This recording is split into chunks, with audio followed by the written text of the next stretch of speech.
interest and how you can compound in a good way and compound in a bad way. If you keep taking advantage of your bad habits and keep you're in that cycle of you can compound. I've seen people in my life compounding down, and I'm like, whoa. I keep seeing you do these things over and over who are not healthy. It's not healthy for you. Obviously, you keep having bad results, or you keep having to deal with these problems that makes no sense you should have to deal with, only because you keep doing these things that are not good for you. So compound interest can go both ways. I think every day or regularly, I think it's good to think about how can I compound up? Am I compounding up in whatever whatever I'm looking at, whatever, if it's relationships, if it's money, if it's whatever, am I going up or am I going down? And then you can evaluate, okay, what is making that happen? If it's something that you're going up with, maybe you want to increase it. Maybe you want to DCA, maybe, whatever it is that's helping you in that way, you can do that. And if you're going down, what can I remove? What can I do less of? What can I avoid? So compound interest, addressing it broadly and making it like this kind of mental model that's in the back of your mind when you're trying to accomplish things, you're trying to introspect and look at your life and see where you're going. I guess maybe the question I could come up with this too is just how do you compound up, and what are some ways you've seen yourself compound down that you've had to change over time? Yeah, I think of I don't know, my thought goes to just starting and trying, kind of like what Jake was saying. I think he said something about that, like do something, take action. And in my experience, it's been surprising how fast it's been surprising how slow and how fast it's gone. At the beginning, it feels very, very slow, but the way compounding works is you start separating yourself from average, and your ability to take advantage of opportunities grows and grows. It's the observable truth, at least in my life. And you can compound down. It also makes me think of the 80-20 rule. If you're focusing on the 20% of things that really matter, you're compounding up.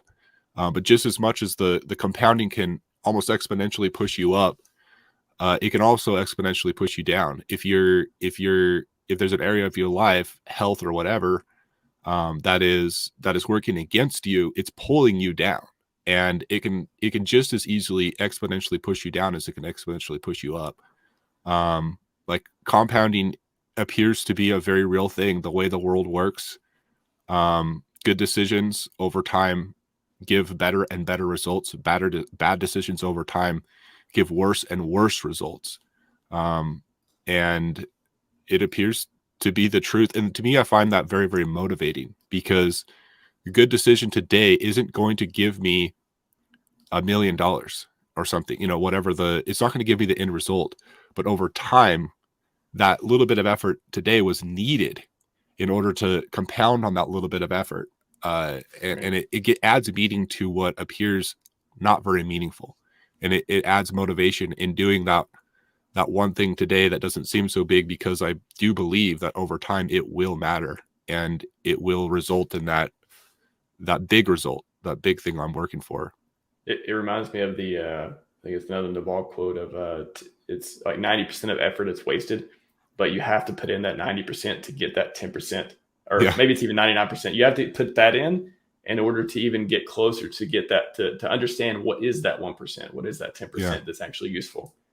And it's hard. It's easy to just overlook that. It's easy to just say, oh, am I even doing what I'm doing now? Is it even worth it? Is it even getting me closer? And to question that, that's another analysis paralysis type of thing people get into. And it's easy to, if you haven't seen what works before, and you're constantly just hitting on that 90%, and you never are recognizing the good things that come out of it that you can reuse and start compounding up. That is an easy one to get into. I just want to say that one of my favorite Naval quotes is that karma is just you repeating your virtues and flaws until you finally get what you deserve. I think that just all encompasses whether you believe in karma or not, you don't have to actually believe in it. You could just think of just having that model in your mind of what it means to repeat your virtues and flaws and that equaling what you eventually get is really strikes me as meaningful. You can get unlucky and lucky. Like, even if you're doing things right, it still may not work out like that because of things that are less in your control. But if you keep doing them over time, the odds are in your favor.